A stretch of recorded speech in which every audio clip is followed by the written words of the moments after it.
지끈거리는 두통과 함께 박현우가 눈을 떴을 때 가장 먼저 시야에 들어온 것은 화려하기 그지없는 샹들리에였다. 익숙하지 않은 천장 값비싸 보이는 가구들, 그리고 온몸을 감싸는 최고급 실크 잠옷의 감촉까지. 모든 것이 낯설었다. 여기가 어디지? 현우는 침대에서 몸을 일으키려다 말고 제 손을 내려다보았다. 희고 가는 손가락 군살 하나 없이 매끈한 팔. 분명 자신의 몸이 아니었다. 거울을 향해 비틀거리며 다가간 그는 경악을 금치 못했다. 거울 속에는 아이돌 연습생이라고 해도 믿을 만큼 잘생긴 그러나 완전히 처음 보는 얼굴의 청년이 서 있었다. 뾰족한 턱선 깊은 눈매, 살짝 까칠해 보이는 인상까지. 그때 머릿속에 날카로운 기계음과 함께 정보들이 홍수처럼 밀려들었다. 시스템 활성화, 호스트 박현우 소설, 서울의 밤을 지배하는 자의 악역 박현우에 빙의하신 것을 환영합니다. 뭐라고? 호스트는 재벌 JH그룹의 유일한 후계자이자 망나니 악역 박현우입니다. 원작 설정상 호스트는 여주인공 유민서에게 집착하다 남주인공 강지훈에게 처참하게 제거될 운명입니다.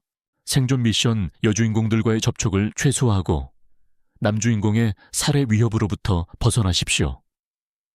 여주인공과의 관계가 깊어질수록 사망 플래그가 강력해집니다. 현우는 아니 이제부터 이 몸의 주인인 박현우는 어이가 없어서 헛웃음이 나왔다. 흔하디 흔한 삼류소설 빙의물.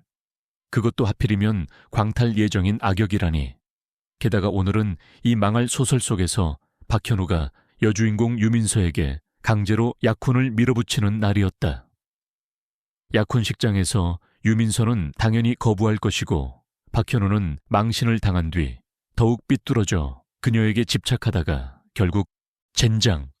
이런 개 같은 경우가 박현우는 머리를 감싸 쥐었다. 살아야 한다. 어떻게든 이 거지 같은 운명에서 벗어나야 한다. 시스템의 경고대로라면 여주인공 특히 유민서와는 엮이지 않는 것이 상책이다. 그래, 약혼을 파기하는 거야. 유민서가 거부하기 전에 내가 먼저. 그때 방문을 두드리는 소리와 함께 집사의 목소리가 들려왔다.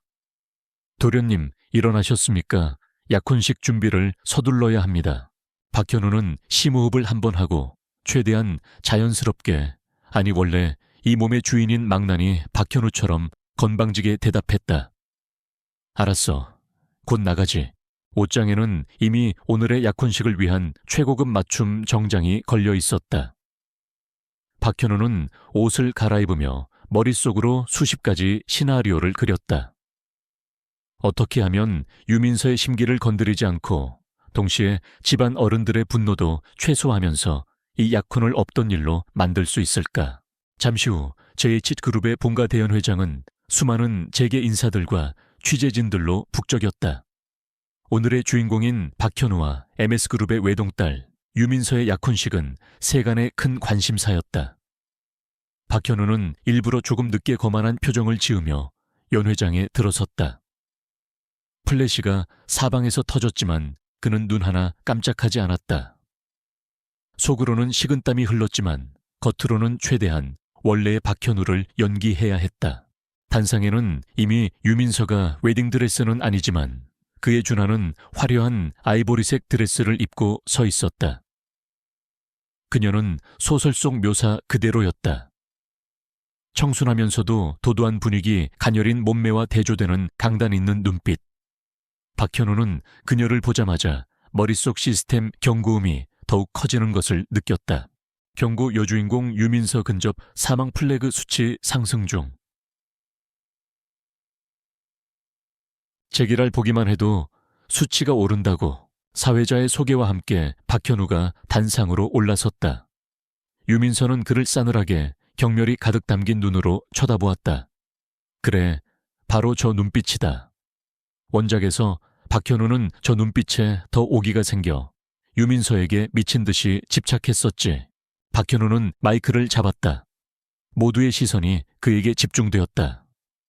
이제 여기서 쇼를 시작해야 한다. 유민서가 약혼을 거부하며 자신을 망신 주기 전에 선수 쳐서 이 판을 뒤집는 것이다. 오늘 이렇게 귀한 시간을 내어 저희 약혼식에 참석해 주신 모든 분들께 진심으로 사과의 말씀을 먼저 드려야 할 것 같습니다. 웅성웅성. 연 회장이 술렁이기 시작했다. 유민서의 눈이 더욱 차가워졌고 앞자리에 앉아있던 JH그룹의 박 회장, 즉 현우의 할아버지의 얼굴이 굳어졌다. 박현우는 애써 태연한 척하며 말을 이었다. 사실 저는 유민서 양을 진심으로 사랑하지 않습니다. 더 큰 소란이 일었다.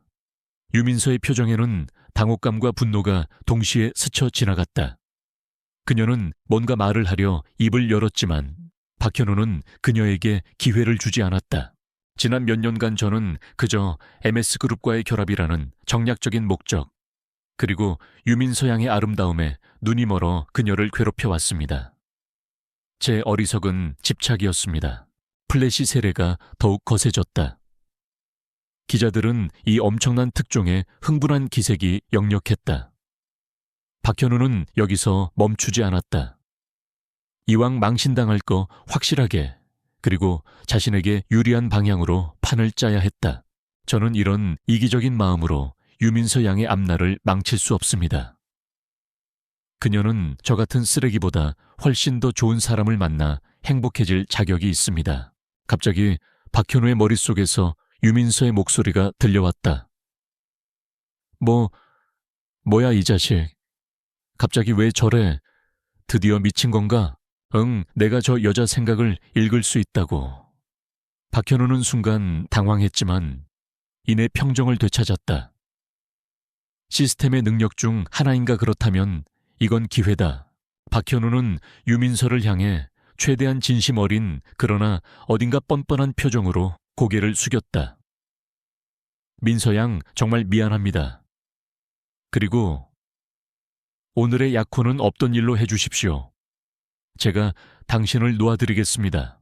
아이, 이 자식이 진짜 돌았나. 3년 동안 개처럼 나만 쫓아다니면서 온갖 협박과 회유로 여기까지 끌고 왔으면서 이제 와서 자기가 날 놓아준다고.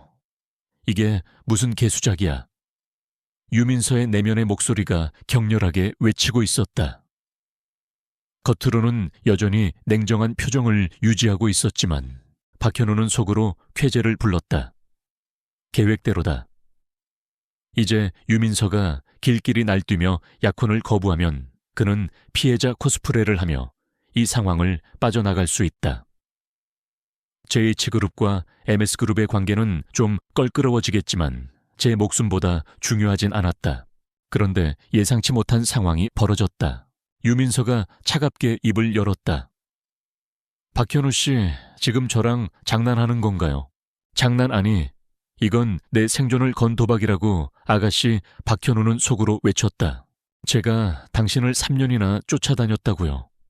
스토커처럼. 그래서 당신은 제가 지긋지긋해서 저에게서 벗어나고 싶어서 이런 쇼를 벌이는 건가요? 유민서의 목소리가 살짝 떨리는 것 같기도 했다. 아니, 그 반대인데. 내가 당신에게서 벗어나고 싶다고. 박현우는 미칠 노릇이었다. 하지만 어쩌죠, 저는 오늘 이 자리에서 당신과 약혼하기로 마음먹었는데요. 유민서의 입가에 희미한 미소가 걸렸다. 박현우의 눈이 커졌다. 뭐라고? 이게 무슨 전개야. 원작에서는 네가 길길이 날뛰면서 거부해야 정상 아니냐고. 돌발 상황 발생, 여주인공 유민서의 행동 패턴이 원작과 다릅니다.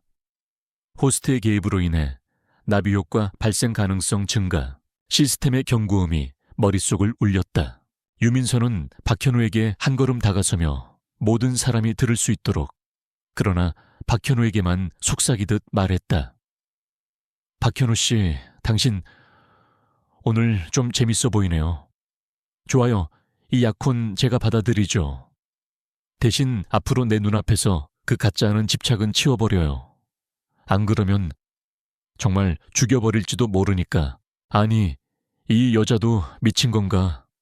내가 싫다는데 왜 받아들여? 그리고 죽여버린다니. 그건 내 대사. 아니, 남주 대사잖아.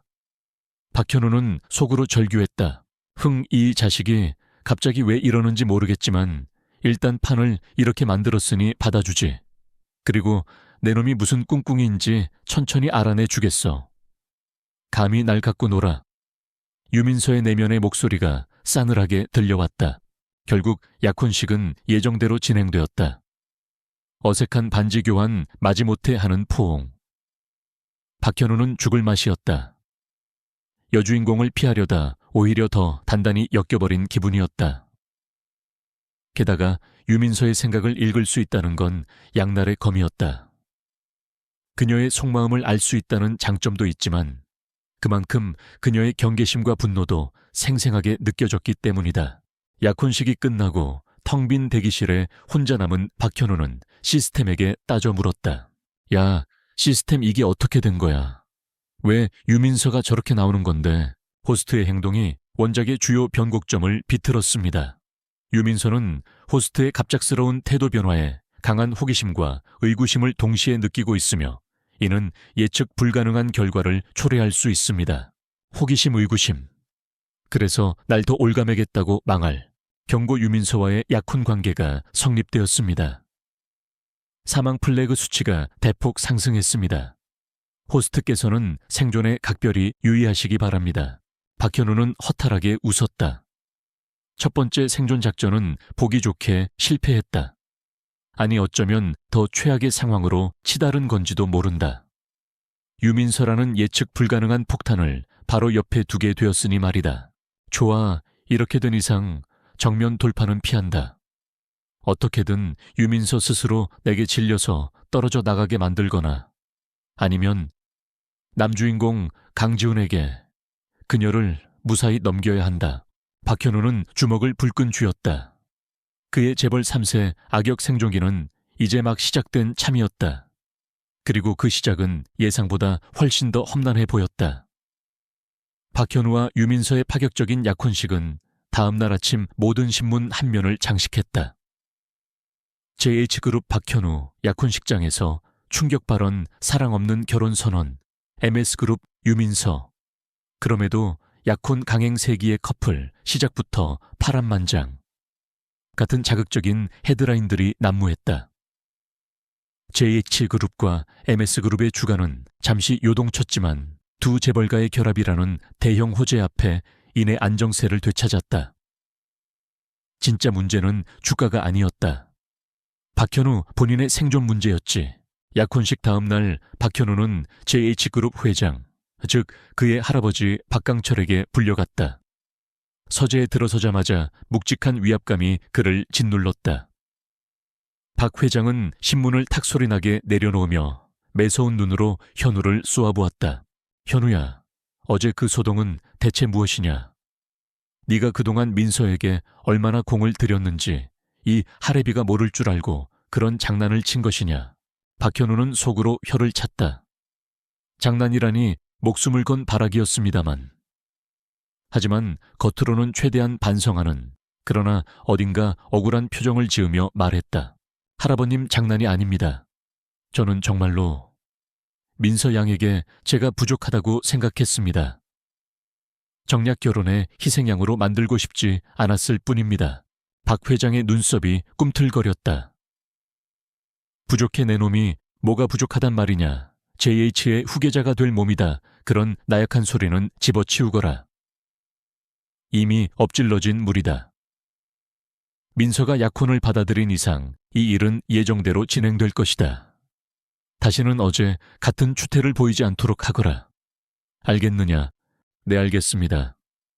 박현우는 힘없이 대답했다. 역시나 집안의 압력은 상상 이상이었다. 그때 박현우의 머릿속에서 또다시 유민서의 생각이 흘러 들어왔다. 박현우, 저 자식 할아버지 앞에선 찍소리도 못하는군. 어제 그 당당함은 다 어디로 간 거야?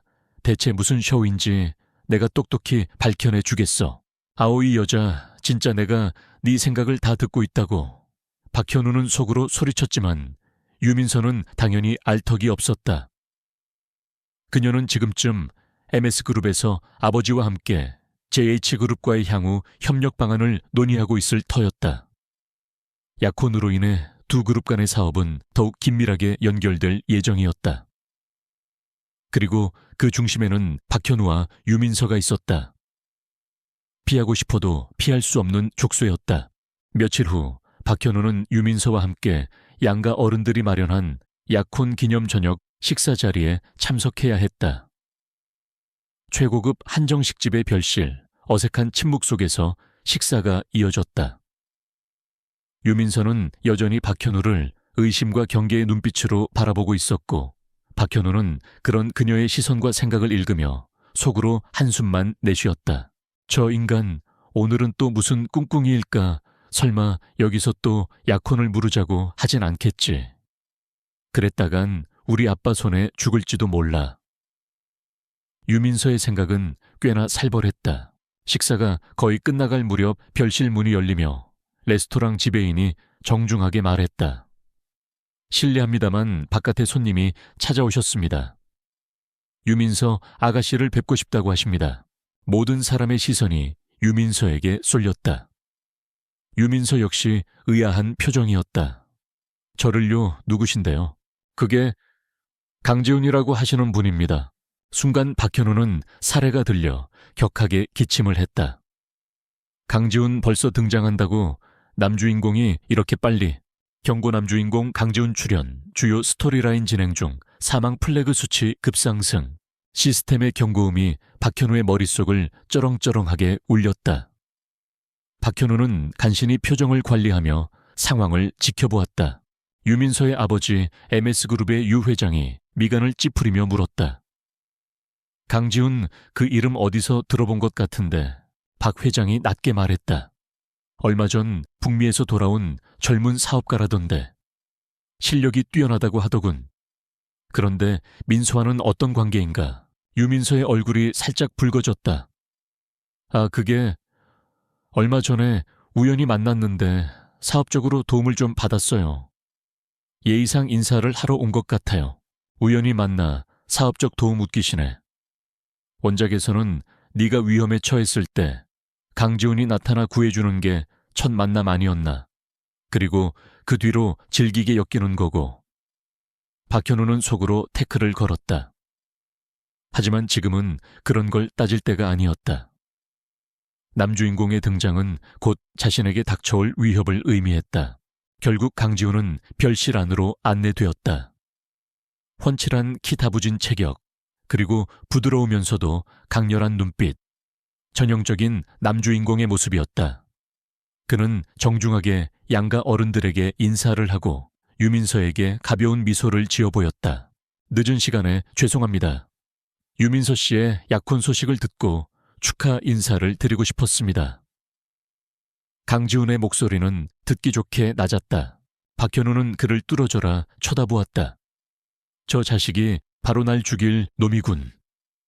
하지만 강지훈은 박현우에게는 눈길조차 주지 않고 오직 유민서에게만 시선을 고정하고 있었다.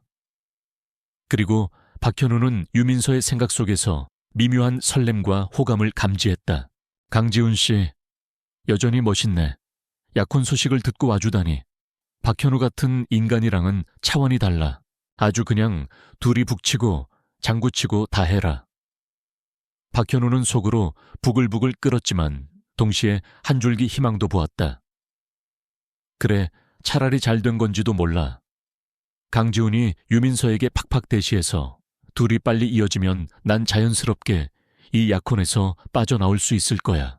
하지만 박현우의 기대는 곧 산산조각 났다. 강지훈은 잠시 축하 인사를 건넨 뒤 박현우에게로 시선을 돌렸다. 그의 눈빛은 부드러웠지만 어딘가 모르게 서늘한 기운이 느껴졌다. 박현우 씨, 처음 뵙겠습니다.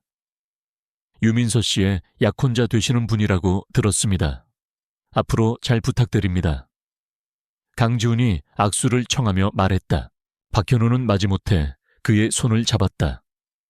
단단한 악력이 느껴졌다. 잘 부탁은 개뿔.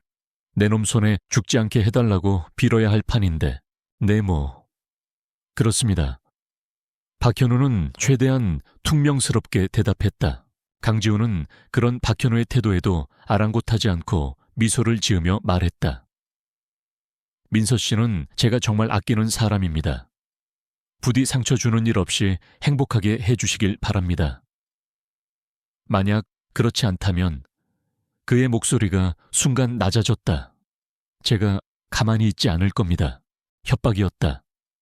부드러운 말투 속에 숨겨진 명백한 경고. 박현우는 어이가 없어서 웃음이 나올 뻔했다.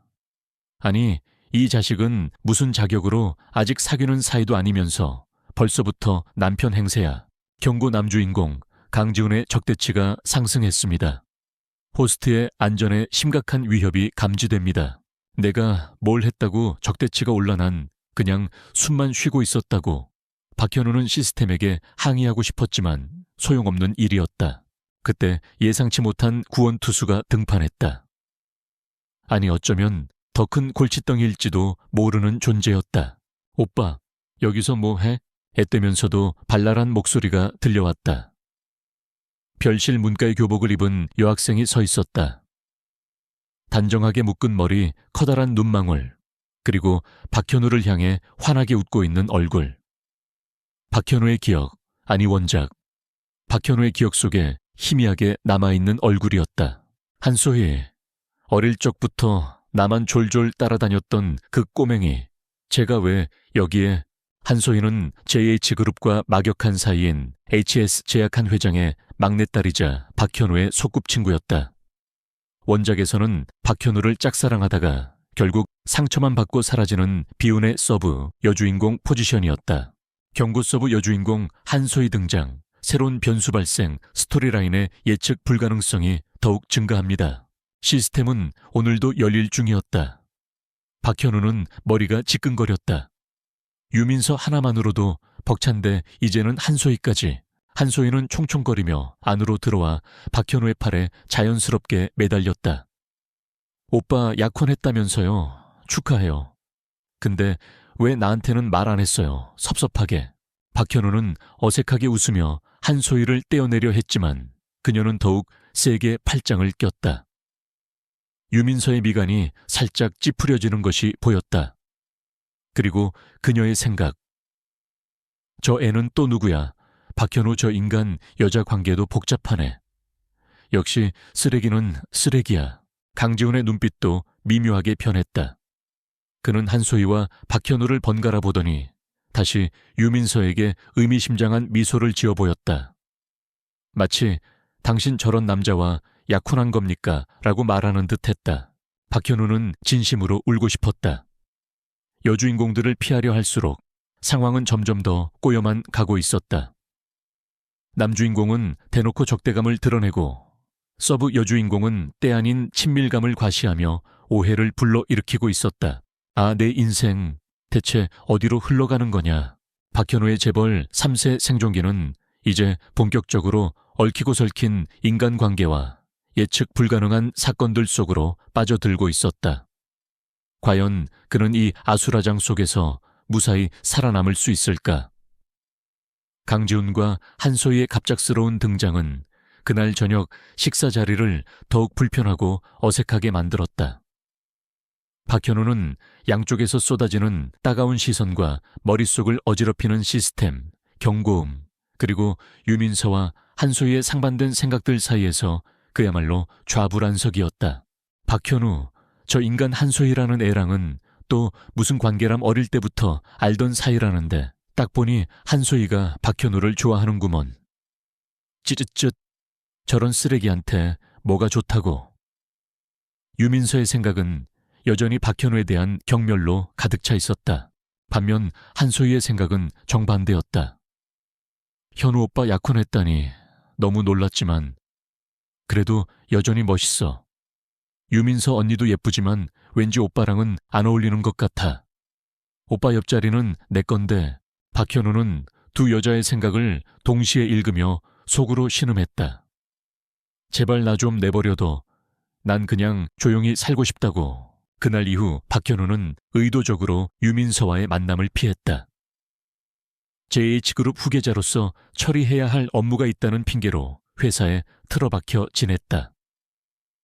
물론 진짜 이유는 사망 플래그를 조금이라도 낮추기 위함이었지만 그러나 그의 이런 행동은 또 다른 오해를 불러일으켰다. 유민서는 박현우가 자신을 피하는 것을 느끼고 더욱 그를 의심했다. 약혼식장에서 그렇게 쇼를 하더니 이제는 나를 피하는 건가? 대체 무슨 꿍꿍이야? 아니면 정말로 나한테 질려서 떨어져 나가려는 건가? 그렇게 쉽게는 안 되지. 그녀는 오히려 박현우의 의중을 파악하기 위해 더욱 그에게 접근하려 들었다. 한편 한소희는 박현우가 회사 일로 바쁘다는 소식을 듣고는 거의 매일같이 간식을 사들고 JH그룹 사옥을 찾아왔다.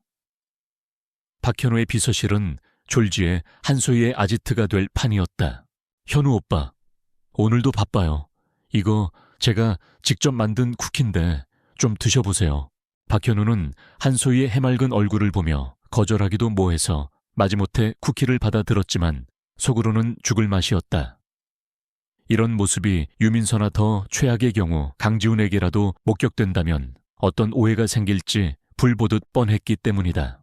경고 서브 여주인공 한소희와의 친밀도 상승.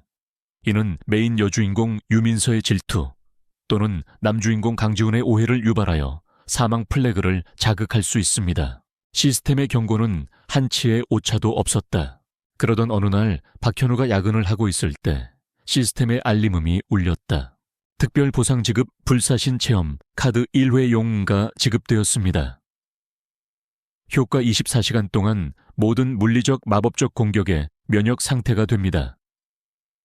위급 상황 시 자동으로 발동됩니다. 박현우의 눈이 번쩍 뜨였다. 불사신 체험 카드, 이거 완전 대박 아이템이잖아. 비록 1회용이긴 하지만 생명의 위협을 한 번은 확실하게 넘길 수 있다는 뜻이었다. 이 험난한 소설 속에서 한 줄기 빛과 같은 존재였다. 좋았어. 이 카드가 있다면 강지훈이 갑자기 쳐들어와도 일단 한 번은 버틸 수 있겠군. 박현우는 조금이나마 안도감을 느꼈다. 하지만 안도감도 잠시 며칠 뒤 더 큰 문제가 터졌다. JH그룹이 추진하던 대형 신도시 개발 프로젝트에 MS그룹이 공동 투자자로 참여하기로 결정된 것이다. 그리고 프로젝트의 실무 총괄 책임자로 박현우와 유민서가 공동으로 임명되었다. 양가 어른들의 강력한 의지였다. 약혼한 두 사람이 함께 일하며 서로를 더 알아가라는 배려 혹은 압박이었다. 이건 또 무슨 날벼락이야. 박현우는 임명 소식을 듣고 머리를 쥐어뜯었다. 이제 유민서와 매일 얼굴을 맞대고 일해야 하는 상황이 된 것이다. 피할 수 없다면 즐기라는 말도 있지만 이건 즐길 수 있는 수준이 아니었다. 바로 옆에 시한폭탄을 두고 생활하는 것과 마찬가지였다. 첫 공동회의 날 박현우는 일부러 유민서보다 늦게 회의실에 들어섰다. 유민서는 이미 프로젝트 팀원들과 함께 자료를 검토하고 있었다. 그녀는 박현우를 힐끗 쳐다보더니 다시 서류로 시선을 돌렸다. 또 지각이야. 저 인간은 기본이 안 되어 있네. 이런 사람이랑 어떻게 프로젝트를 같이 하라는 건지. 유민서의 불만 가득한 생각이 박현우에게 전달되었다. 회의는 시작부터 삐걱거렸다. 박현우는 일부러 무능하고 건성으로 일하는 모습을 연출했다. 유민서가 자신에게 질려서 이 프로젝트에서 손을 떼게 만들거나 최소한 자신을 없는 사람, 취급하게 만들려는 속셈이었다. 이 부분은 좀 더 신중하게 검토해야 할 것 같습니다. 자금 조달 계획이 너무 안일한데요. 유민서가 날카롭게 지적했다. 박현우는 하품을 하며 건성으로 대답했다. 아, 그런가요? 대충 하면 되지. 뭘 그렇게 빡빡하게 굽니까? 돈은 우리 할아버지가 다 대줄 텐데요 뭐. 회의실 분위기가 싸늘하게 얼어붙었다. 팀원들은 두 사람의 눈치만 살폈다.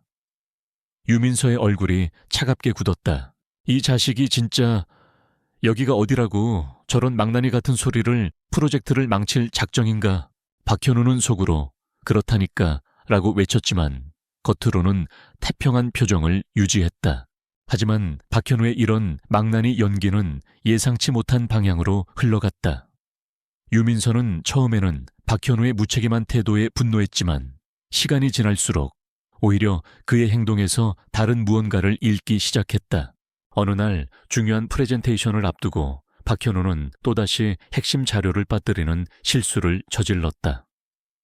유민서는 폭발 직전이었지만 박현우는 태연하게 말했다. 아, 그거요. 제가 깜빡했네요. 뭐 민서 씨가 알아서 잘 처리할 수 있잖아요. 능력 좋으시니까. 유민서는 어이가 없어서 말도 나오지 않았다. 그런데 바로 그날 밤 익명의 이메일로 빠진 자료가 완벽하게 정리된 파일로 유민서에게 전달되었다. 발신자는 불명이었지만 유민서는 직감적으로 박현우와 관련이 있다고 생각했다. 이건 박현우가 보낸 건가? 낮에는 그렇게 엉망으로 굴더니 뒤에서는 이렇게 챙겨준다고 대체 무슨 생각이지? 나를 시험하는 건가 아니면... 유민서의 생각은 혼란스러웠다. 박현우 역시 당황스러웠다. 그 자료는 그가 보낸 것이 아니었다. 누구지? 설마 시스템이 또 무슨 장난을 친 건가? 하지만 시스템은 묵묵부답이었다. 이런 일들이 반복되면서 유민서는 박현우가 겉으로는 망나니처럼 행동하지만 사실은 뒤에서 프로젝트를 돕고 있다고 오해하기 시작했다. 그녀는 박현우가 자신을 시험하거나 혹은 자신에게 인정받고 싶어서 일부러 그런 츤데레 같은 행동을 한다고 생각하게 된 것이다. 경고 여주인공 유민서의 오해가 깊어지고 있습니다. 호감도 아닌 기묘한 종류의 관심도가 상승 중입니다. 이는 예측 불가능한 애정 전선으로 발전할 수 있습니다. 박현우는 시스템의 경고에 절망했다. 아니 왜 이 일이 이렇게 꼬이는 건데 난 그냥 무능한 척해서 쫓겨나고 싶었을 뿐이라고. 엎친 데 덮친 격으로 신도시 개발 프로젝트 부지를 시찰하러 갔던 날 또 다른 사건이 터졌다. 경쟁사에서 고용한 것으로 보이는 괴한들이 갑자기 나타나 공사 현장을 아수라장으로 만든 것이다. 박현우와 유민서는 순식간에 위험에 처했다. 민서 씨 위험해요. 이쪽으로 박현우는 본능적으로 유민서를 감싸 안고 안전한 곳으로 피하려 했다. 원작의 박현우라면 상상도 못할 일이었지만 지금의 그는 최소한의 양심은 있는 사람이었다. 바로 그때 괴한 중 하나가 휘두른 소의 파이프가 박현우의 등을 향해 날아들었다. 피할 수 없는 공격이었다. 아, 여기서 죽는 건가? 불사신 카드는 이럴 때 쓰는 건가? 순간 박현우의 몸에서 희미한 빛이 터져 나오며 쇠 파이프를 튕겨냈다. 불사신 체험 카드. 자동 발동. 4시간 동안 호스트는 모든 공격에 면역입니다. 박현우는 멀쩡했지만 그를 감싸 안고 있던 유민서는 그 짧은 순간을 다르게 기억했다. 박현우가 자신을 구하기 위해 몸을 던졌고 그 결과 크게 다쳤을지도 모른다고 생각한 것이다. 그녀의 눈에는 박현우의 등에서 피 대신 빛이 터져 나온 것처럼 보였지만 너무 순식간이라 확신할 수 없었다. 현우 씨, 괜찮아요. 유민서의 목소리가 다급하게 떨렸다. 그녀의 생각 속에서는 걱정과 함께 전에 없던 미묘한 감정이 피어오르고 있었다. 박현우, 저 인간이 날 구했다고. 그것도 몸을 던져서 말도 안 돼. 하지만 방금 그건... 박현우는 유민서의 생각을 읽고 기가 막혔다. 아니, 난 멀쩡하다고. 그리고 이건 네가 오해하는 거야. 난 그냥 시스템 덕분에 산 거라고. 하지만 이 상황에서 그런 말을 할 수는 없었다. 곧이어 강지훈이 어디선가 나타나 번개처럼 괴한들을 제압했다. 마치 짝이라도 한 것처럼 완벽한 타이밍이었다. 강지훈은 유민서를 걱정스러운 눈으로 바라보며 물었다. 민서 씨, 다친 곳은 없습니까? 그리고는 박현우를 경멸 어린 시선으로 쏘아보았다. 박현우 씨, 당신은 약혼녀 하나 제대로 지키지 못하는 겁니까? 박현우는 할 말이 없었다. 아니, 있었지만 할 수가 없었다. 오해는 점점 더 깊어져만 가고 상황은 걷잡을 수 없이 꼬여가고 있었다. 그의 생존기는 이제 로맨틱 코미디를 넘어 스릴러로 장르를 바꾸려는 걸까?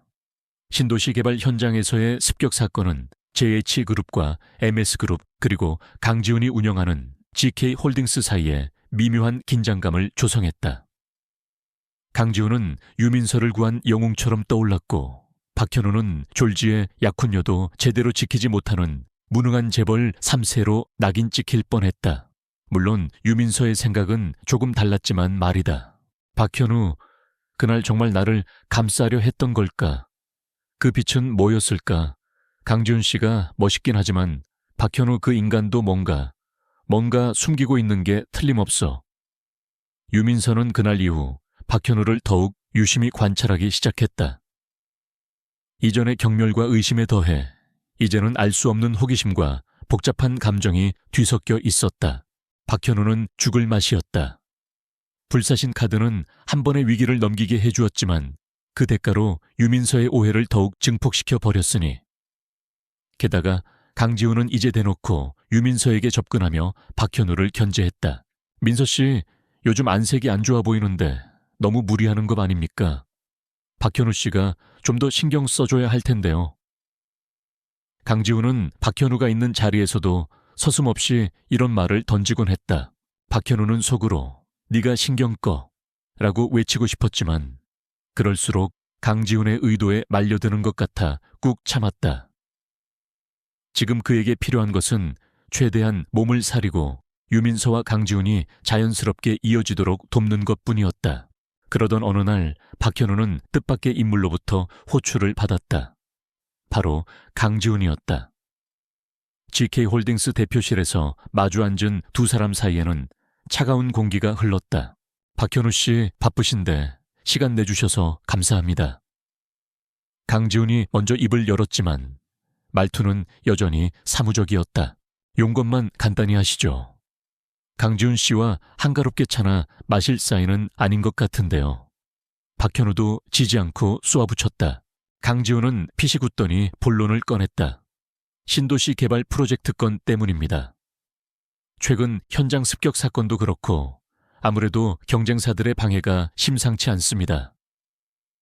이대로 가다가는 JH나 MS 그리고 저희 GK까지 모두 피해를 볼 수 있습니다. 그래서 뭘 어쩌자는 겁니까?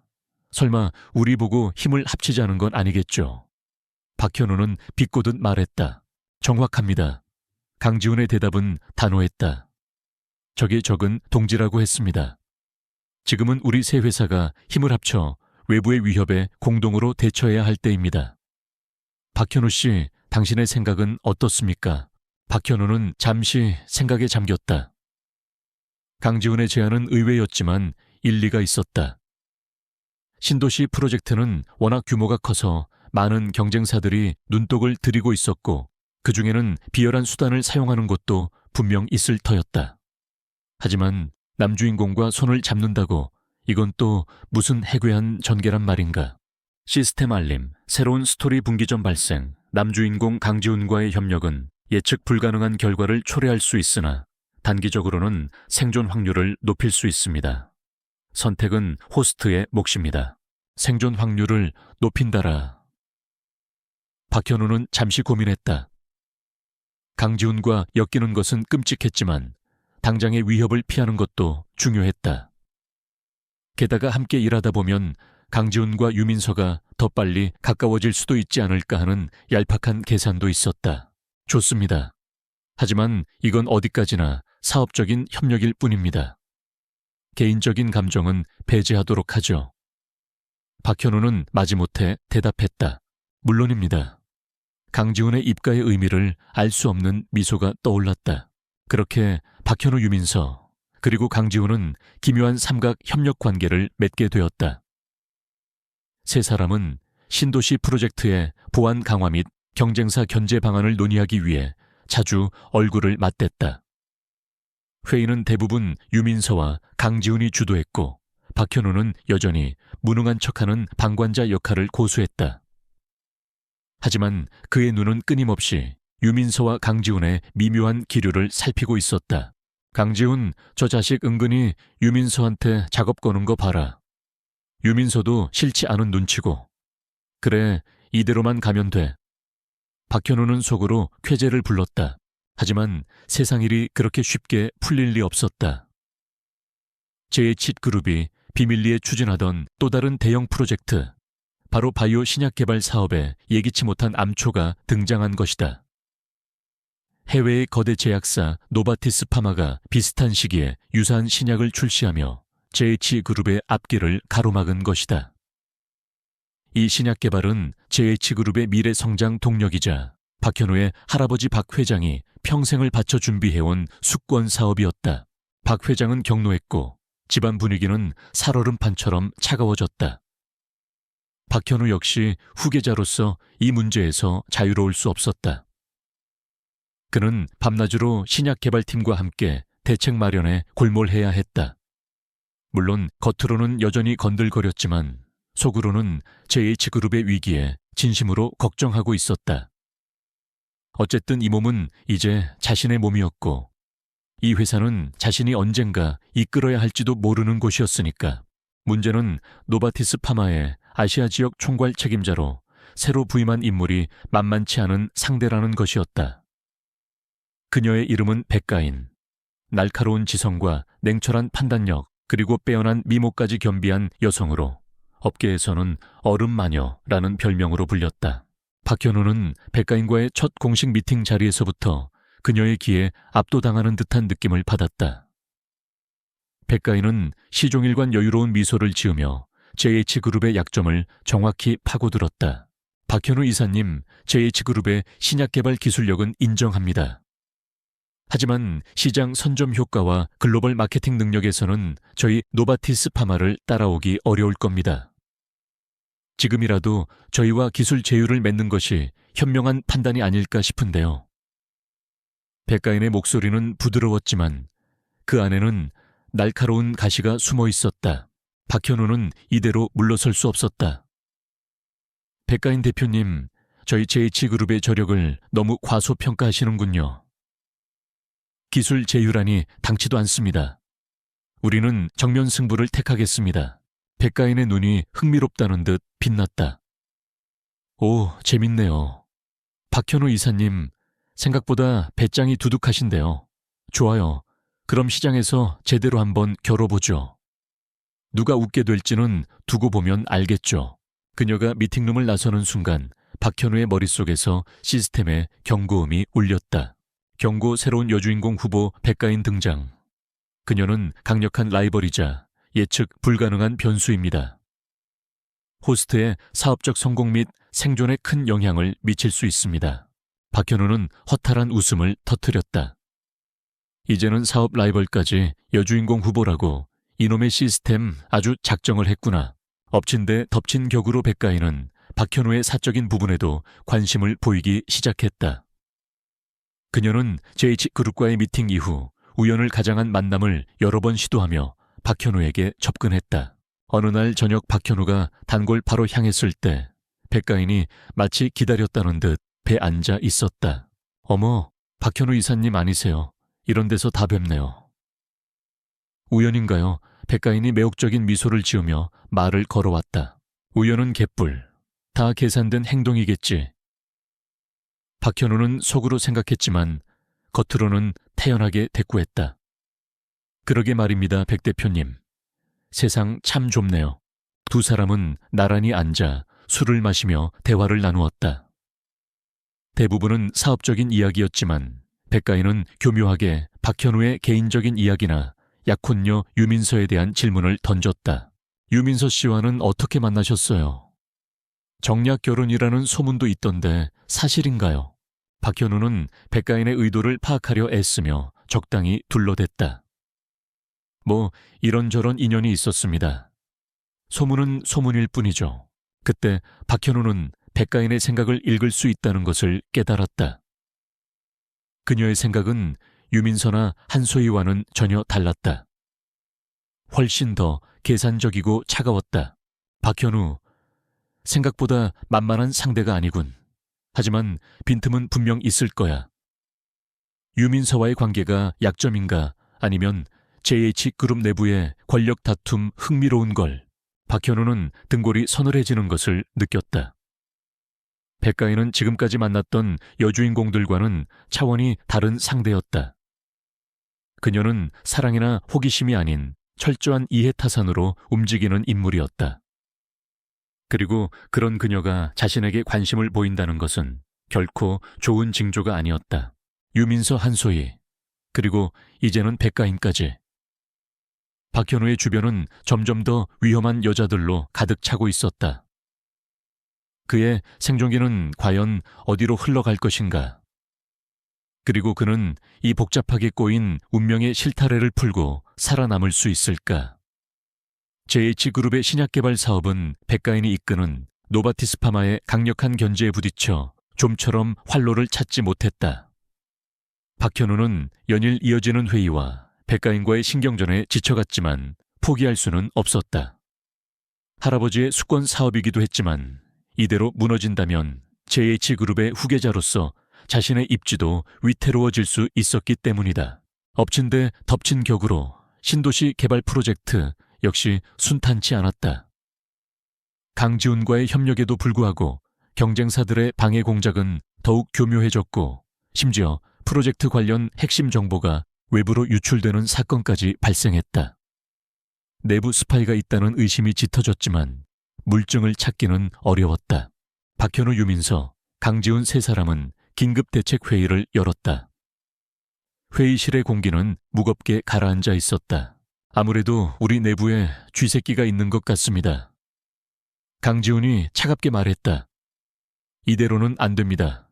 뭔가 특단의 조치가 필요합니다. 유민서도 동의했다. 정보 유출 경로를 파악하는 것이 급선무예요. 하지만 어떻게? 박현우는 조용히 두 사람의 대화를 듣고 있었다. 사실 그는 시스템을 통해 정보 유출의 배후에 대한 몇 가지 단서를 얻은 상태였다. 경쟁사 중 하나인 태영건설이 과거 JH그룹에서 불미스러운 일로 퇴사한 임원을 매수하여 정보를 빼돌리고 있다는 것이었다. 하지만 이 사실을 어떻게 밝혀야 할지, 그리고 강지훈과 유민서에게 어디까지 이야기해야 할지가 문제였다. 섣불리 말했다가 저들이 날 의심할 수도 있어. 내가 어떻게 그 정보를 알았는지 설명할 방법이 없으니까. 결국 박현우는 결정적인 증거를 직접 잡기로 마음먹었다. 그는 시스템이 알려준 태영건설과 내부 스파이의 접선 장소로 향했다. 늦은 밤 인적이 드문 항구 근처의 폐창고였다. 만약을 대비해 호신용 스프레이와 소형 녹음기를 챙겼지만 마음은 불안했다. 예상대로 폐창고 안에서는 태영건설 관계자와 JH그룹의 배신자가 은밀하게 만나 서류를 주고받고 있었다. 박현우는 몰래 접근하여 그들의 대화를 녹음하고 사진을 찍으려 했다. 하지만 그때 인기척을 느낀 괴한들이 나타나 박현우를 덮쳤다. 태영건설에서 미리 배치해둔 경호원들인 듯했다. 젠장 일이 꼬인해 박현우는 필사적으로 저항했지만 수적으로 불리했다. 격렬한 몸싸움 끝에 그는 괴한들에게 붙잡힐 위기에 처했다. 바로 그때 어디선가 강지훈이 나타났다. 박현우 씨, 괜찮습니까? 강지훈은 번개처럼 달려들어 괴한들을 상대하기 시작했다. 그의 움직임은 전문가 수준이었다. 박현우는 어안이 벙벙했다. 강지훈, 네가 왜 여기에? 당신 혼자 위험한 곳으로 가는 걸 보고 따라왔습니다. 역시나 함정이었군요. 강지훈은 싸우면서도 침착하게 대답했다.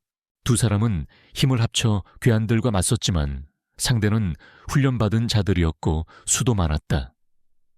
결국 박현우와 강지훈은 폐창고 뒤편의 가팔은 절벽으로 몰렸다. 더 이상 도망칠 곳이 없었다. 이런 제대로 걸렸군. 강지훈이 씁쓸하게 중얼거렸다. 괴한들이 포위망을 좁혀오던 순간 박현우는 결단을 내렸다.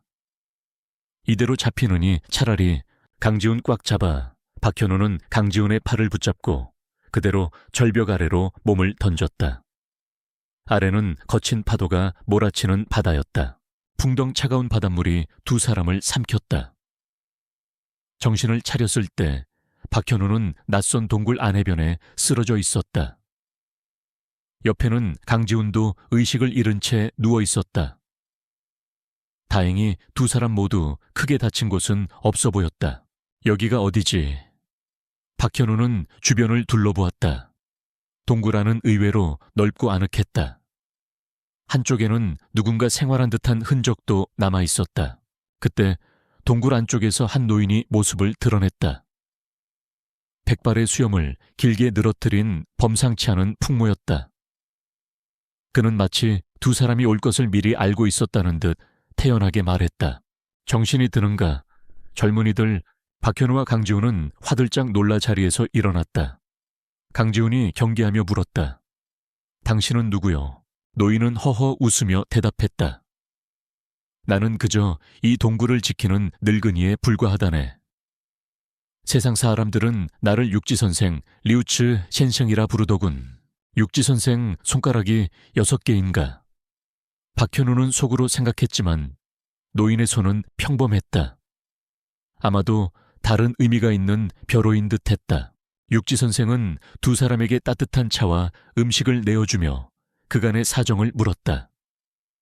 박현우와 강지훈은 경계심을 풀고 자신들이 겪은 일을 털어놓았다. 육지선생은 묵묵히 듣고 있더니 이윽고 입을 열었다. 자네들 모습은 다르나 눈빛에 담긴 기운이 예사롭지 않구먼. 혹시 무예에 관심이 있는가? 박현우는 속으로 웬 무예타령이라 생각했지만 강지훈은 눈을 빛냈다. 그는 원래부터 무술의 조예가 깊었다. 육지선생은 두 사람에게 기묘한 제안을 했다. 자신이 두 사람에게 특별한 신법과 무기술을 전수해 줄 테니 그 대가로 서로 의형제를 맺고 앞으로 어떤 시련이 닥쳐도 서로를 돕고 의지하라는 것이었다. 원수 같은 놈이랑 의형제를 맺으라고 박현우는 기가 막혔다. 하지만 육지선생의 눈빛은 진지했고 그의 몸에서 뿜어져 나오는 기운은 보통 사람이 아님을 직감하게 했다. 게다가 이 절체절명의 위기에서 벗어나려면 그의 도움이 필요할지도 몰랐다. 시스템 알림 히든 퀘스트 발생. 육지선생의 제자 퀘스트를 수락하시겠습니까? 보상 특수 능력 강화, 새로운 스킬 습득 남주인공 강지훈과의 관계 변화. 실패 시 현 상황 악화. 이건 뭐 선택의 여지가 없잖아. 박현우는 결국 육지선생의 제안을 받아들였다. 강지훈 역시 잠시 고민하더니 고개를 끄덕였다. 그렇게 박현우와 강지훈은 육지선생 앞에서 얼떨결에 의형제를 맺게 되었다. 박현우가 형 강지훈이 동생이었다. 두 사람은 서로를 마주보며 어색한 미소를 지었다. 며칠 전까지만 해도 서로 으르렁대던 사이였는데 이제는 의형제라니. 운명의 장난도 이런 장난이 없었다. 그날부터 며칠 동안 박현우와 강지훈은 육지선생의 지도 아래 강도 높은 수련을 받았다. 육지선생이 가르쳐준 신법은 내공을 빠르게 증진시켰고 무기술은 실전적이면서도 강력했다. 박현우는 시스템의 도움까지 받아 놀라운 속도로 무예를 익혔고 강지훈 역시 타고난 재능을 발휘하며 일취월장했다. 수련 과정에서 두 사람은 서로에 대해 조금씩 알아가기 시작했다. 으르렁대던 경쟁심은 잠시 접어두고 생사를 넘나드는 훈련 속에서 묘한 동료애, 아니 형제 비슷한 감정이 싹트기도 했다. 물론 박현우는 여전히 강지훈을 날 죽일지도 모르는 남주인공으로 경계했지만 마침내 육지선생은 두 사람의 수련이 끝났음을 알렸다. 그는 두 사람에게 각자의 길을 가되 의형제의 맹세를 잊지 말라고 당부했다. 그리고 동굴을 빠져나가는 비밀 통로를 알려주었다. 동굴을 빠져나온 박현우와 강지훈은 다시 현실 세계로 돌아왔다. 그들이 사라진 며칠 동안 세상은 크게 변하지 않았지만 두 사람 자체는 이전과 달라져 있었다. 특히 박현우는 이전의 망나니 재벌 3세와는 비교할 수 없을 만큼 강인한 기운을 지니게 되었다. 이제 어쩔 건가 형님 강지훈이 먼저 입을 열었다. 형님이라는 호칭이 아직은 어색했지만 그의 말투에는 이전과 다른 존중이 담겨 있었다. 박현우는 씩 웃으며 대답했다. 일단 우리를 이렇게 만든 놈들부터 처리해야지 아우야. 그리고 이 거지 같은 운명도 한번 바꿔봐야 하지 않겠나. 그의 눈빛은 이전과 달리 강한 자신감으로 빛나고 있었다. 절벽 끝에서 만난 기현은 그에게 새로운 힘과 함께 어쩌면 운명을 바꿀 수 있는 기회를 가져다 준 것인지도 몰랐다. 육지선생과의 기현을 뒤로하고 현실로 돌아온 박현우와 강지훈은 가장 먼저 자신들을 위기에 빠뜨렸던 태영건설과 내부 스파이 문제부터 해결하기로 했다. 절벽에서 떨어지기 전 박현우가 간신히 확보했던 녹음 파일과 사진, 그리고 육지 선생에게서 배운 능력으로 강화된 두 사람의 협공은 생각보다 쉽게 사건의 전모를 밝혀냈다. 내부 스파이는 JH그룹의 오랜 임원 중 하나였고, 그는 태영건설로부터 거액의 금품을 받고 핵심 정보를 넘긴 것으로 드러났다. 박현우는 이 사실을 할아버지 박 회장에게 즉시 보고했고, 박 회장은 격노하며 즉각적인 조치를 지시했다. 배신자는 그룹에서 축출됨과 동시에 법의 심판을 받게 되었고, 태영건설 역시 부정한 경쟁 행위로 인해 업계에서 큰 타격을 입었다. 이 사건을 해결하는 과정에서 박현우는 이전과 확연히 다른 모습을 보여주었다. 냉철한 판단력, 과감한 실행력, 그리고 위기 상황에서도 흔들리지 않는 침착함까지. JH그룹 임직원들은 망나니 도련님의 놀라운 변화에 술렁이기 시작했다. 특히 유민선은 박현우의 달라진 모습을 가장 가까이에서 지켜보며 더욱 복잡한 감정에 휩싸였다. 박현우, 정말 예전에 그 사람이 아닌 것 같아. 절벽에서 떨어진 이후로 뭔가 달라졌어. 혹시 그때 머리라도 다친 건가, 아니면 원래 이런 사람이었는데 숨기고 있었던 걸까? 유민서의 생각은 의심과 호기심, 그리고 아주 미미한 기대감 사이를 오갔다. 강지훈 역시 박현우를 새로운 눈으로 보게 되었다.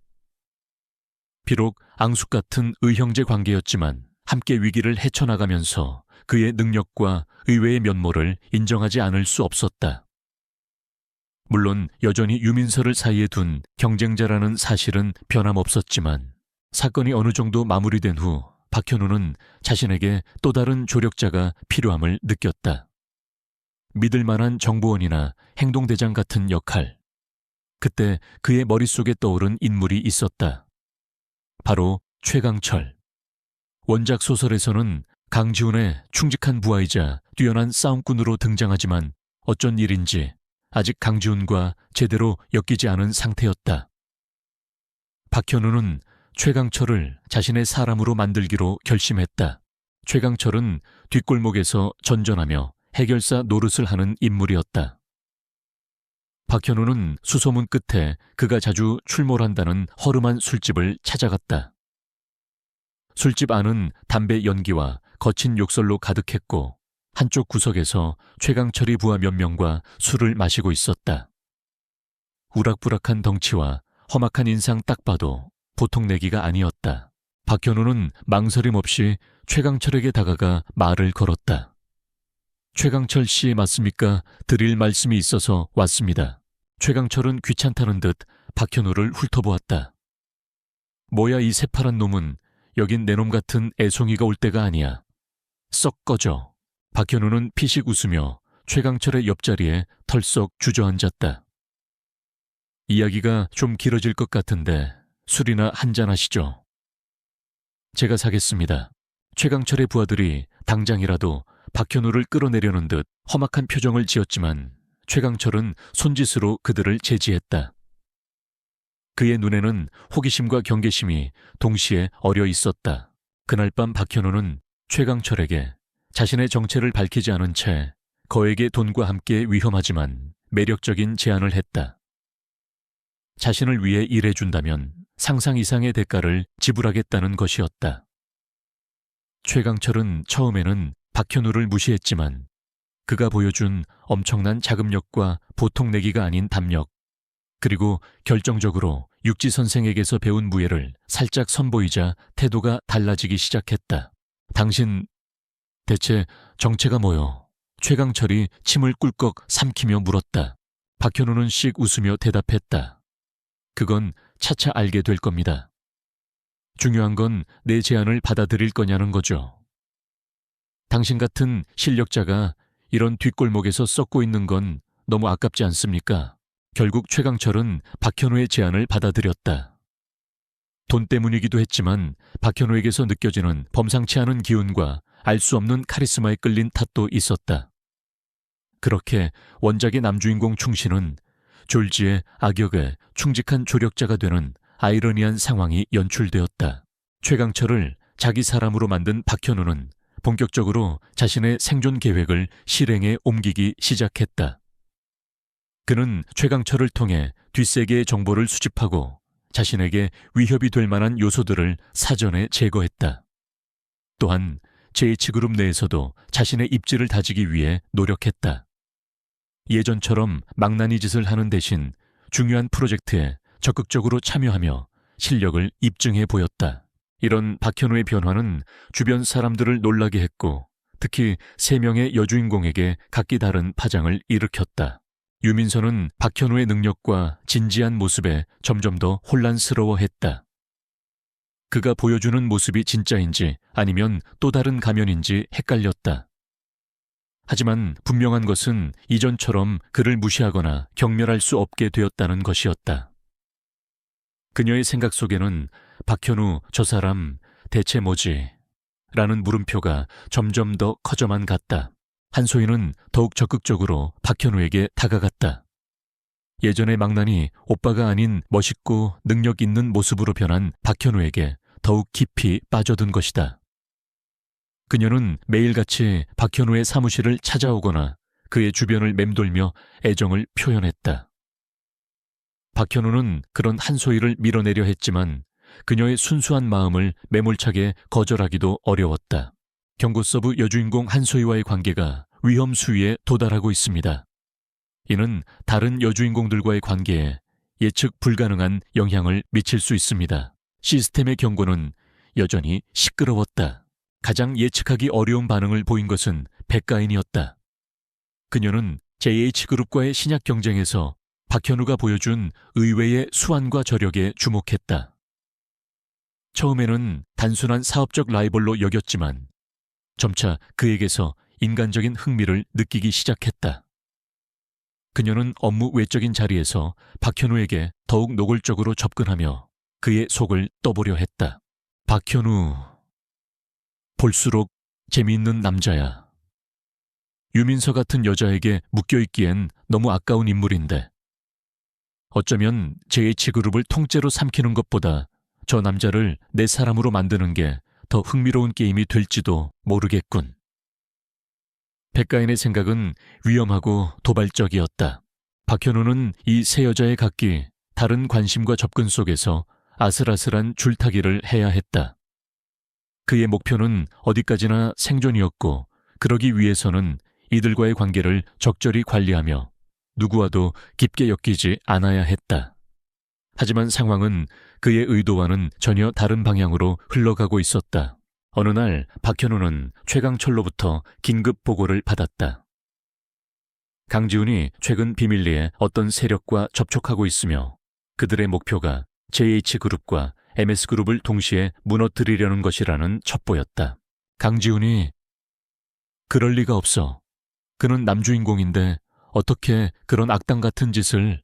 박현우는 혼란스러웠다. 하지만 최강철의 정보는 항상 정확했다. 시스템 경고, 스토리라인 급변, 남주인공 강지훈의 행동 패턴이 원작과 크게 달라지고 있습니다. 예측 불가능한 거대 음모가 진행 중일 수 있습니다. 호스트의 생존에 치명적인 위협이 될 수 있습니다. 박현우는 직감했다. 이것은 단순한 기업 간의 경쟁이 아니었다. 더 크고 어두운 세력이 배후에 있으며 강지훈 역시 그 음모에 휘말렸거나 혹은 자의로 가담했을 가능성이 있었다. 최강철, 자세한 상황을 알아봐. 그리고 강지훈을 한번 만나야겠군. 의형제로서 할 이야기가 좀 있으니. 박현우의 눈빛이 차갑게 빛났다. 이제 더 이상 운명에 끌려다니는 악역이 아니었다. 그는 자신의 생존을 위해 그리고 어쩌면 이 꼬여버린 세계의 진실을 밝히기 위해 직접 움직여야 했다. 최강철의 정보는 충격적이었지만 박현우는 애써 침착함을 유지하려 했다. 강지훈이 정말로 JH그룹과 MS그룹을 위협하는 세력과 손을 잡았다면 이는 원작의 흐름을 완전히 뒤엎는 중대한 사건이었다. 의형제로서 그리고 어쩌면 이 세계의 비밀을 함께 파헤쳐야 할지도 모르는 동료로서 박현우는 강지훈을 직접 만나 진위를 확인해야 했다.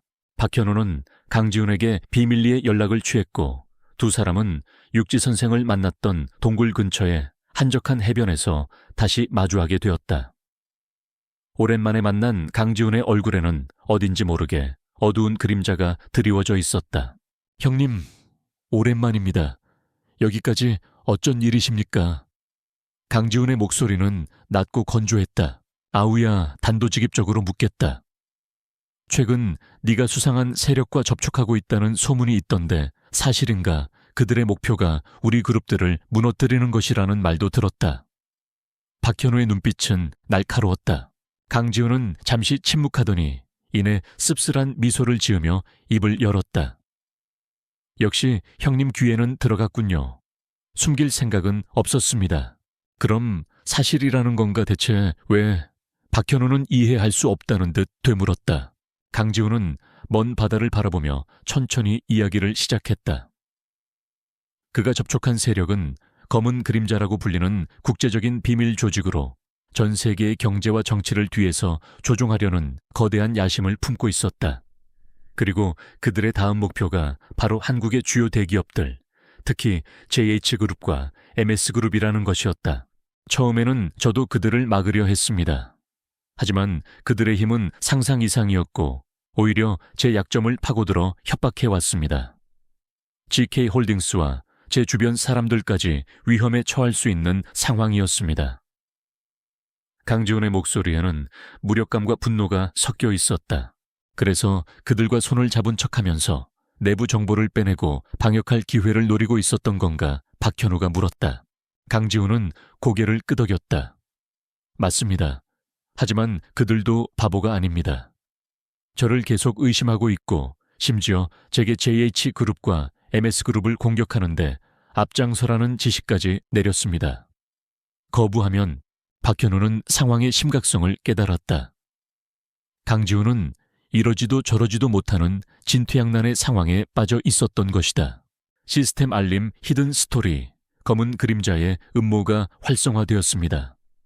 이 스토리는 원작에는 존재하지 않는 내용으로 호스트의 선택에 따라 세계관 전체의 운명이 바뀔 수 있습니다. 남주인공 강지훈과의 협력 여부가 스토리 진행의 핵심입니다. 세계관 전체의 운명이라니 일이 점점 더 커지는군. 박현우는 한숨을 내쉬었다. 하지만 이제 와서 발을 뺄 수도 없는 노릇이었다. 이 음모는 자신과 자신의 가족, 그리고 어쩌면 이 세계 전체를 위협하는 것이었으니까. 아우야 혼자서 너무 많은 짐을 짊어지려 했구나. 이제부터는 형인 내가 함께하겠다. 검은 그림자든 뭐든 우리가 힘을 합치면 못할 것이 뭐가 있겠나. 박현우는 강지훈의 어깨를 두드리며 말했다. 강지훈의 눈시울이 살짝 붉어졌다. 형님, 감사합니다. 그렇게 박현우와 강지훈은 다시 한번 의기투합했다. 이번에는 단순한 기업 간의 경쟁이 아닌 거대한 악의 세력에 맞서 싸우기 위해서였다. 두 사람은 최강철과 GK홀딩스의 정예 인력들을 동원하여 비밀리에 검은 그림자의 실체를 파헤치기 시작했다. 한편 박현우의 주변 여자들은 그의 변화와 수상한 행보에 더욱 촉각을 곤두세웠다. 유민선은 박현우가 강지훈과 함께 비밀리에 무언가를 꾸미고 있다는 것을 눈치챘다. 처음에는 질투심과 의심이 들었지만 이내 두 사람이 거대한 위험에 맞서고 있다는 것을 직감했다.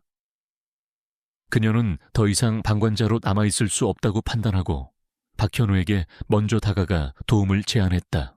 박현우 씨, 당신과 강지훈 씨가 요즘 뭔가 위험한 일을 하고 있다는 거 알아요. 저도 MS그룹의 힘을 보탤게요.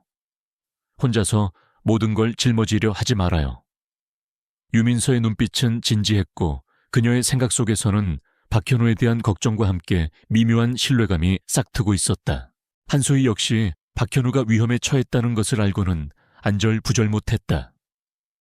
그녀는 HS제약의 정보망을 이용하여 검은 그림자에 대한 단서를 찾아 박현우에게 전달하는 등 자신만의 방식으로 그를 도우려 애썼다.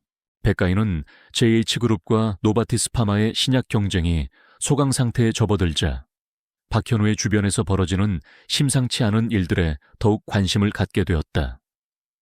그녀는 특유의 정보력과 분석력으로 검은 그림자의 존재를 어렴풋이 감지했고, 이것이 JH그룹뿐만 아니라 자신에게도 큰 위협이 될 수 있다고 판단했다. 결국 그녀는 박현우에게 예상치 못한 협력 제안을 해왔다. 박현우 이사님, 우리가 언제까지 이렇게 소모적인 경쟁만 하고 있어야 할까요? 지금 우리 앞에는 더 큰 적이 나타난 것 같은데요. 어쩌면 우리가 손을 잡아야 할 때인지도 모르겠습니다. 백가인의 제안은 파격적이었지만 설득력이 있었다. 박현우는 세 여자의 도움을 받아들이기로 했다. 각자의 능력과 위치는 달랐지만 검은 그림자라는 공동의 적 앞에서 그들은 기꺼이 힘을 합쳤다. 그렇게 재벌가와 기업들, 그리고 뒷세계의 정보망까지 동원된 거대한 방역작전이 비밀리에 준비되기 시작했다. 작전 당일 검은 그림자의 한국지부 수뇌부가 비밀 회합을 갖는다는 정보가 입수되었다. 장소는 한적한 외곽의 고급 빌라. 박현우와 강지호는 최강철을 비롯한 정예 요원들과 함께 빌라를 급습할 계획을 세웠다. 유민서와 한소희는 외부에서 정보 지원 및 후방 교란을 맡았고, 백가인은 국제적인 정보망을 통해 검은 그림자 본부의 움직임을 차단하는 역할을 담당했다. 빌라 내부는 삼엄한 경비로 가득했지만 육지 선생에게서 배운 무예와 시스템의 도움, 그리고 동료들과의 완벽한 호흡으로 박현우와 강지호는 거침없이 내부로 진입했다. 치열한 격투 끝에 마침내 검은 그림자의 한국 지부 책임자를 마주하게 되었다. 그는 놀랍게도 정재계에 막강한 영향력을 행사하는 원로 정치인이었다. 어리석은 녀석들, 너희가 감히 누구에게 맞서는지 알고 있는가? 책임자는 발악했지만 이미 대세는 기운 뒤였다. 바로 그때 책임자의 뒤에 숨어있던 마지막 보디가드가 박현우를 향해 총을 겨누었다. 피할 수 없는 거리 절체절명의 순간이었다. 현우 오빠, 박현우 씨 형님, 세 여자의 비명과 강지훈의 외침이 동시에 터져 나왔다. 박현우는 눈을 질끈 감았다. 불사신 카드는 이미 썼는데 여기서 끝인가? 탕 총성이 울려 퍼졌다. 하지만 박현우에게는 아무런 고통도 느껴지지 않았다. 천천히 눈을 뜨자 믿을 수 없는 광경이 펼쳐졌다. 그의 앞을 가로막고 쓰러져 있는 것은 다름 아닌 강지훈이었다. 강지훈이 박현우 대신 총을 맞은 것이다. 강지훈 아우야. 박현우는 절규하며 쓰러진 강지훈에게 달려갔다. 강지훈의 가슴에서는 붉은 피가 솟구치고 있었다. 시스템 경고, 남주인공, 강지훈 치명상, 생명위독, 스토리라인 붕괴 직전. 왜 그랬어? 이 바보 같은 놈아. 박현우의 눈에서 뜨거운 눈물이 흘러내렸다. 강지훈은 힘겹게 미소를 지으며 말했다. 형님, 제가 전에 말했죠. 민서 씨는 제가 아끼는 사람이라고. 형님도 이제 제게는 소중한 사람입니다. 부디 모두를 지켜주십시오. 강지훈의 눈이 서서히 감겼다. 박현우는 강지훈의 시신을 끌어안고 오열했다. 원작의 남주인공 자신을 죽일 운명이었던 그가 이제는 자신을 위해 목숨을 바친 것이다. 이 아이러니한 운명 앞에서 박현우는 할 말을 잃었다. 검은 그림자의 한국 지부는 와해되었지만 그 대가는 너무나도 컸다. 박현우는 강지훈의 유언을 가슴에 새겼다. 모두를 지키겠다고. 그리고 이 꼬여버린 운명에 맞서 싸워 반드시 살아남겠다고. 그의 앞날에는 여전히 수많은 시련과 예측 불가능한 사건들이 기다리고 있을 터였다. 하지만 이제 그는 혼자가 아니었다. 그를 믿고 지지하는 사람들, 그리고 가슴속에 살아 숨쉬는 의형제의 약속이 함께하고 있었다. 박현우의 진짜 생존기는 어쩌면 이제부터가 시작인지도 몰랐다.